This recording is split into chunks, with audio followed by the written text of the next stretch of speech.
मेरे हुंदिया 40 पिंडां विच कोई मनशियात वेचेगा ना कोई होर जुर्म करेगा। नमाज ना पढ़न वाले ते कोई भी जुर्म करन वाले मौत लई रहन तैयार। इंदा डांस जिन्हें 40 पिंडां विच इस्लामी कानून नाफज भी कीता ते ओदे ते अमल भी कराया। उन्हें 17 तो 18 बंदे कतल क्यों कीते, ओदा अंजाम की होया, ये सब कुछ अज दे विलाग विच। अस्सलाम वालेकुम नाज़रीन, भुलेखा टीवी दे नाल मैं आज़म तौकीर।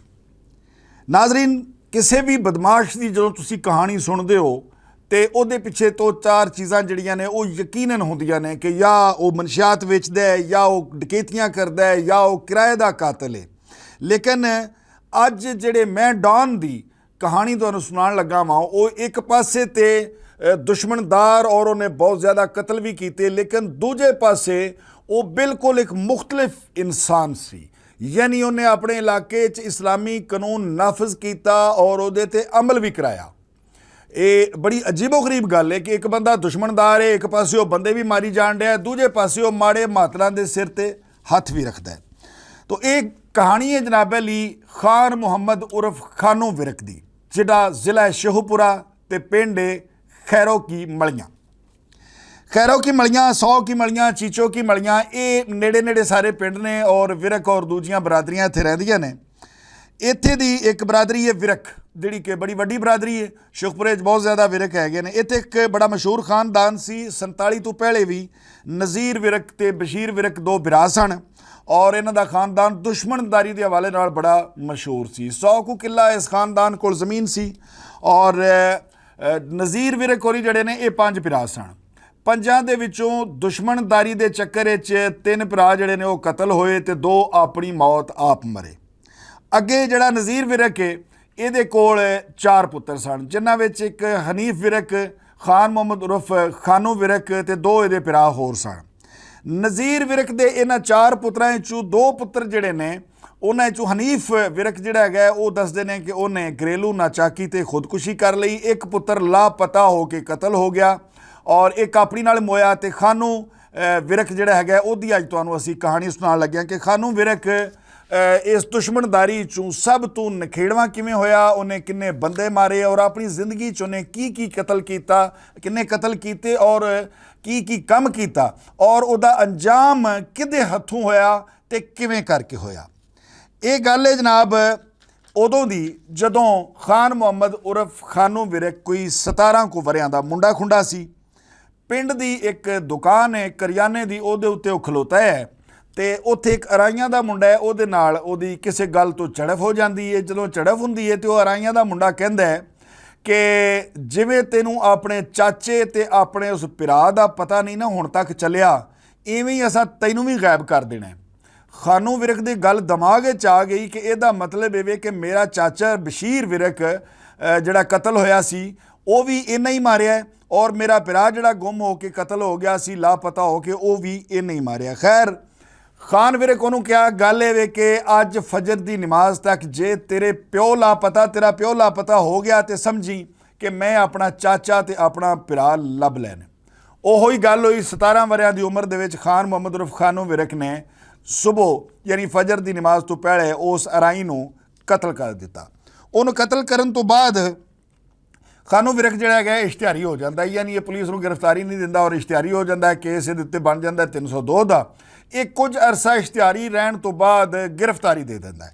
गिरफ्तारी जदों इहदी हो जाती है तो अदालत इहनूं सज़ा सुना देंदी है, ये जेले चला जाता है।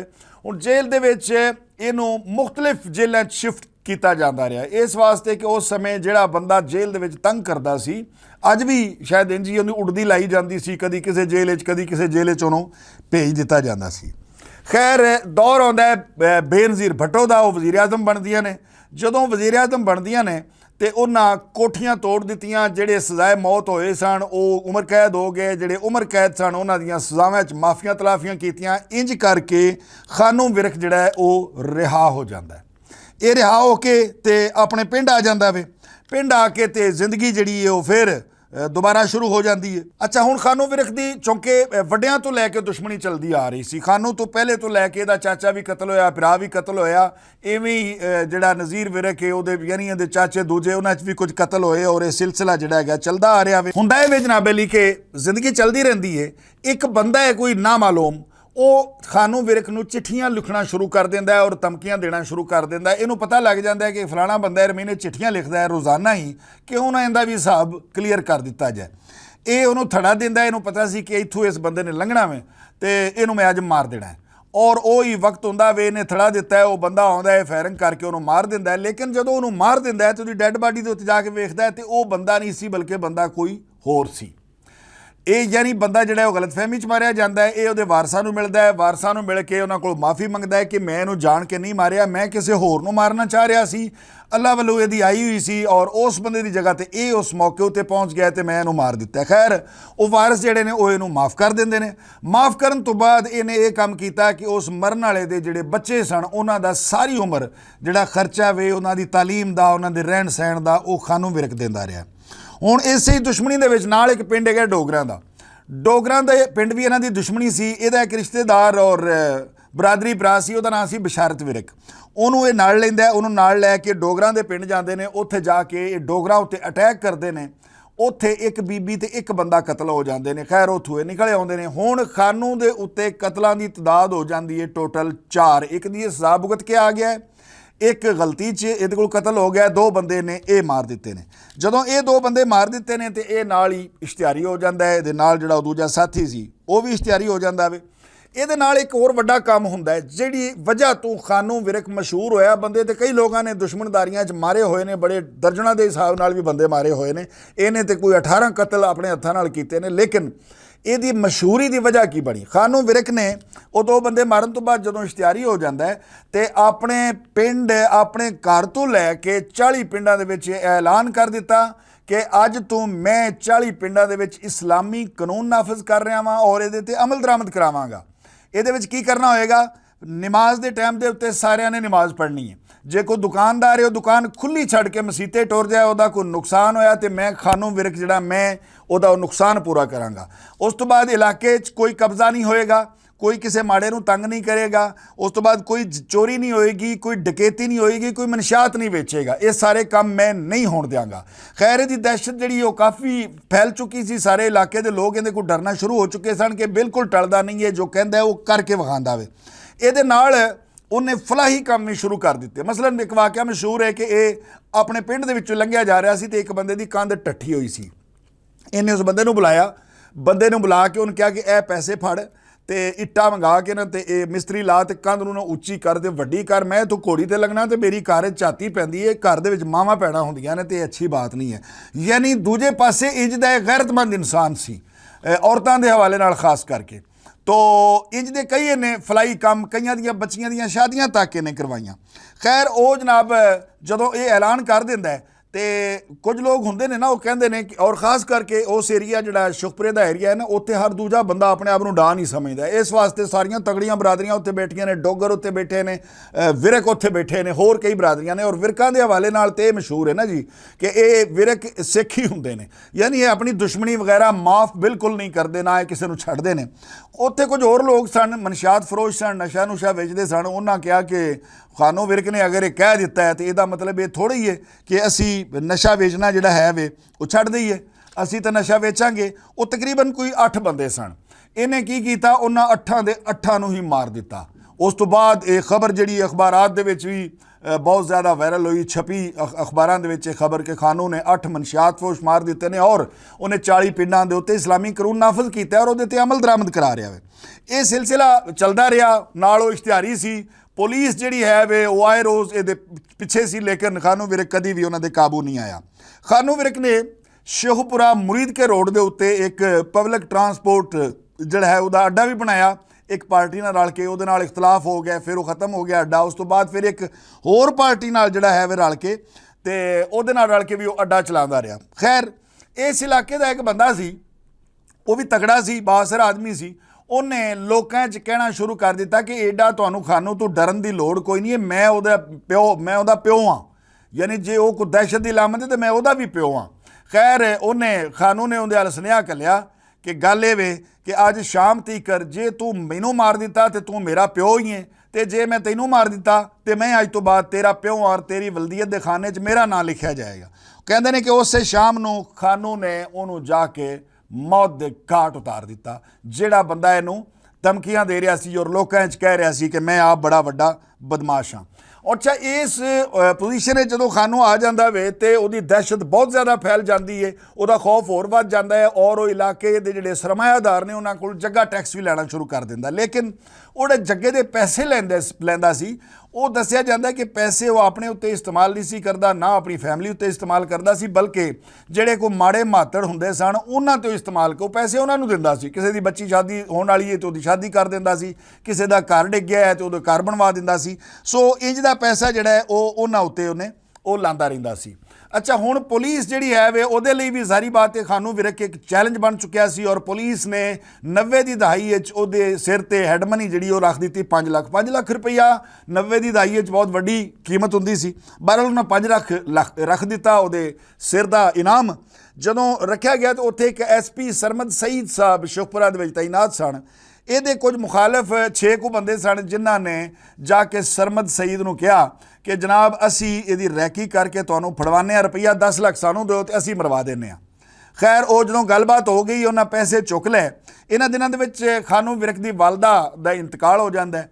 ਜਦੋਂ ਇੰਤਕਾਲ ਹੁੰਦਾ ਵੇ ਤੇ ਜਨਾਜ਼ਾ ਉੱਠਦਾ ਵੇ ਤੇ ਜ਼ਾਰੀ ਬਾਤ ਹੈ ਉਹਦੀ ਮਾਂ ਮਰੀ ਸੀ, ਉਹਨੇ ਜਨਾਜ਼ੇ ਤੇ ਆਣਾ ਹੀ ਆਣਾ ਸੀ। ਖਾਨੂ ਵਿਰਕ ਆਉਂਦਾ ਹੈ ਜਨਾਜ਼ੇ ਤੇ।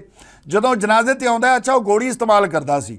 ਉਹ ਉਦੋਂ ਕਾਰ ਦਾ ਜਾਂ ਇਹ ਮੋਟਰਸਾਈਕਲ ਸਿਸਟਮ ਜਿਹੜਾ ਨਾ ਇਹ ਨਹੀਂ ਸੀ, ਇਸ਼ਤਿਹਾਰੀ ਲੋਕ ਜਿਹੜੇ ਨੇ ਉਹ ਘੋੜੀਆਂ ਤੇ ਹੀ ਪੰਧ ਕਰਦੇ ਸਨ ਔਰ ਅੱਗੇ ਪਿੱਛੇ ਆਉਂਦੇ ਜਾਂਦੇ ਸਨ। ਖੈਰ ਖਾਨੂ ਵਿਰਕ ਆਪਣੀ ਵਾਲਦਾ ਦੇ ਜਨਾਜ਼ੇ ਤੇ ਆਉਂਦਾ ਹੈ ਤੇ ਕੋਈ 4-5 ਜ਼ਿਲ੍ਹਿਆਂ ਦੀ ਪੁਲਿਸ ਜਿਹੜੀ ਹੈ ਉਹ ਘੇਰਾ ਪਾ ਲੈਂਦੀ ਹੈ ਉਹਨੂੰ ਫੜਨ ਵਾਸਤੇ। ਲੇਕਿਨ ਕਿਸੇ ਤਰੀਕੇ ਖਾਨੂ ਵਿਰਕ ਪੁਲਿਸ ਉੱਤੇ ਫਾਇਰਿੰਗ ਕਰਦਾ ਹੋਇਆ ਉਹ ਤੋਂ ਫਰਾਰ ਹੋਣੇ 'ਚ ਕਾਮਯਾਬ ਹੋ ਜਾਂਦਾ ਹੈ। ਖੈਰ ਬਾਅਦ ਵਿੱਚ ਉਹਨੂੰ ਪਤਾ ਚੱਲ ਜਾਂਦਾ ਹੈ ਕਿ ਇਹ ਮੇਰੀ ਮੁਖਬਰੀ ਕਰਨ ਵਾਲੇ ਬੰਦੇ ਕਿਹੜੇ ਨੇ। ਉਹਦੇ ਕੁਝ ਸਿਆਸੀ ਮੁਖਾਲਫ ਸਨ ਕੋ 5-6 ਬੰਦੇ। ਉਹਨੇ ਕੀ ਕੀਤਾ ਕਿ ਇਹਨਾਂ 6 ਬੰਦਿਆਂ ਨੂੰ ਇੱਕੋ ਹੀ ਜਗ੍ਹਾ ਦੇ ਉੱਤੇ ਲਿਆ ਕੇ 6 ਦੇ 6 ਨੂੰ ਕਤਲ ਕਰ ਦਿੱਤਾ। ਹੁਣ ਪੁਲਿਸ ਵੀ ਸੋਚੀ ਪੈ ਗਈ ਕਿ ਇਹਦਾ ਕਰੀਏ ਤੇ ਕਰੀਏ ਕਿ ਨਾ ਇਹ ਫੜਿਆ ਜਾਂਦਾ ਹੈ ਔਰ ਉਹਦੇ ਨਾ ਫੜੇ ਜਾਣ ਦੀ ਖਾਸ ਵਜ੍ਹਾ ਇਹ ਸੀ ਕਿ ਜਿਹੜਾ ਮਾੜਾ ਤਬਕਾ ਹੈ ਉਹ ਸਾਰਾ ਉਹਦੇ ਨਾਲ ਸੀ। ਆਮ ਸ਼ਹਿਰੀ ਜਿਹੜੇ ਨੇ, ਆਮ ਆਵਾਮ ਜਿਹੜੀ ਹੈ ਉਹ ਉਹਦੇ ਨਾਲ ਸੀ, ਨਾ ਉਹਦੀ ਮੁਖਬਰੀ ਹੋਣ ਦਿੰਦੇ ਸਨ ਔਰ ਉਹਨੂੰ ਬਕਾਇਦਾ ਜਿਹੜਾ ਹੈ ਵੀ ਉਹ ਪਨਾਹ ਦਿੰਦੇ ਸਨ। ਇਹ ਇੱਕ ਵਜ੍ਹਾ ਸੀ ਕਿ ਖਾਨੂ ਵਿਰਕ, ਹਾਲਾਂਕਿ ਸ਼ੁਖਪੁਰੇ ਦਾ ਇਲਾਕਾ ਕੋਈ ਜੰਗਲ ਨਹੀਂ ਹੈ, ਕੋਈ ਦਰਿਆਈ ਇਲਾਕਾ, ਕੋਈ ਕੱਚੇ ਦਾ ਇਲਾਕਾ ਨਹੀਂ ਹੈ, ਸਾਰਾ ਆਬਾਦੀ ਵਾਲਾ ਇਲਾਕਾ ਵੇ। ਉੱਥੋਂ ਦੀ ਜ਼ਮੀਨ ਜਿਹੜੀ ਉਹ ਬੜੀ ਸਰਸਬਜ਼ ਓ ਸ਼ਾਦਾਬ ਹੈ। ਲੇਕਿਨ ਉਹ ਫੜਿਆ ਸਿਰਫ ਇਸ ਤੋਂ ਨਹੀਂ ਸੀ ਜਾਂਦਾ ਕਿ ਮਾੜਾ ਤਬਕਾ ਸਾਰਾ ਉਹਦੇ ਨਾਲ ਸੀ। ਅੱਛਾ, ਇਹਨਾਂ ਦਿਨਾਂ ਦੇ ਵਿੱਚ ਹੁੰਦਾ ਹੈ ਵੇ ਕਿ ਹੁਣ ਜ਼ਾਹਿਰ ਬਾਤ ਹੈ ਪੁਲਿਸ ਵਾਸਤੇ ਚੈਲੰਜ ਬਣ ਚੁੱਕਿਆ ਸੀ ਔਰ ਪੁਲਿਸ ਨੇ ਸਾਰਾ ਜ਼ੋਰ ਲਾਇਆ ਸੀ ਉਹਨੂੰ ਫੜਨ ਦੇ ਉੱਤੇ ਔਰ ਹਰ ਹਰਬਾ ਇਸਤੇਮਾਲ ਕੀਤਾ ਜਾ ਰਿਹਾ ਸੀ। ਇਹਨਾਂ ਦਿਨਾਂ 'ਚ ਦੱਸਿਆ ਜਾਂਦਾ ਹੈ ਕਿ ਸਰਮਦ ਸਈਦ ਨਾਲ ਖਾਨੂ ਵਿਰਕ ਦੀ ਟੈਲੀਫੋਨ ਤੇ ਗੱਲ ਹੁੰਦੀ ਔਰ ਦੋਵਾਂ ਨੇ ਇੱਕ ਦੂਜੇ ਨੂੰ ਧਮਕੀਆਂ ਦਿੱਤੀਆਂ ਨੇ, ਯਾਨੀ SP ਸਰਮਦ ਸਈਦ ਨੇ ਉਹਨੂੰ ਤੇ ਖਾਨੂ ਵਿਰਕ ਨੇ SP ਸਾਹਿਬ ਨੂੰ ਧਮਕੀਆਂ ਦਿੱਤੀਆਂ ਕਿ ਮੈਂ ਤੈਨੂੰ ਨਹੀਂ ਛੱਡਾਂਗਾ। ਖੈਰ ਪੁਲਿਸ ਨੇ ਇੱਕ ਹਰਬਾ ਇਸਤੇਮਾਲ ਕੀਤਾ। ਇੱਕ ਨਾਲ ਦਾ ਪਿੰਡ ਹੈਗਾ, ਉੱਥੇ ਇੱਕ ਬੀਬੀ ਸੀ, ਖਾਤੂਨ ਸੀ, ਉਹਨੂੰ ਖਾਨੂ ਨੇ ਆਪਣੀ ਭੈਣ ਬਣਾਇਆ ਹੋਇਆ ਸੀ ਔਰ ਕਹਿੰਦੇ ਨੇ ਕਿ ਉਹਦੀਆਂ ਬੱਚੀਆਂ ਦੀ ਸ਼ਾਦੀ ਜਿਹੜੀ ਹੈ ਉਹ ਵੀ ਖਾਨੂ ਨੇ ਆਪਣੇ ਹੱਥਾਂ ਨਾਲ ਕੀਤੀ। ਉਹਦੇ ਸਾਰੇ ਪੈਸੇ ਵੀ ਆਪ ਲਏ ਔਰ ਉਹਦੀਆਂ ਬੇਟੀਆਂ ਦੀ ਸ਼ਾਦੀ ਕੀਤੀ ਔਰ ਉਹਦੇ ਵੱਲ ਅਕਸਰ ਆਉਂਦਾ ਜਾਂਦਾ ਜਾਂ ਉਹਦੇ ਉਹ ਪਨਾਹ ਲੈ ਲੈਂਦਾ ਸੀ, ਉੱਧਰ ਜਾ ਕੇ ਸਹੁੰ ਜਾਂਦਾ ਸੀ ਪੁਲਿਸ ਦੇ ਡਰ ਤੋਂ ਜਾਂ ਮੁਖਤਲਿਫ ਮਾਮਲਾ ਤੋਂ। ਅੱਛਾ, ਖੈਰ ਉਹ ਜਿਹੜੀ ਬੀਬੀ ਹੈ ਉਹਨੂੰ ਉਹ ਤੱਕ ਪੁਲਿਸ ਉਹਦੇ ਤੱਕ ਪਹੁੰਚਦੀ ਹੈ। ਉਹਨੂੰ ਭਾਵੇਂ ਉਹ ਡਰਾ ਕੇ ਤੇ ਭਾਵੇਂ ਉਹਨੂੰ ਕੋਈ ਲਾਲਚ ਪੈਸੇ ਦਾ ਦੇ ਕੇ ਇਹ ਕਿਹਾ ਜਾਂਦਾ ਹੈ ਕਿ ਤੂੰ ਖਾਨੂ ਵਿਰਕ ਨੂੰ ਫੜਵਾ ਦੇ। ਖੈਰ ਉਹ ਬੀਬੀ ਕੀ ਕਰਦੀ ਹੈ, ਖਾਨੂ ਵਿਰਕ ਉੱਥੇ ਜਾਂਦਾ, ਉਹਦੇ ਪਿੰਡ ਉਹਦੇ ਘਰ ਜਾਂਦਾ ਵੇ, ਉਹ ਖਾਣੇ ਦੇ ਵਿੱਚ ਨਸ਼ਾ ਆਵਰ ਕੋਈ ਚੀਜ਼ ਮਿਲਾ ਦਿੰਦੀ ਹੈ।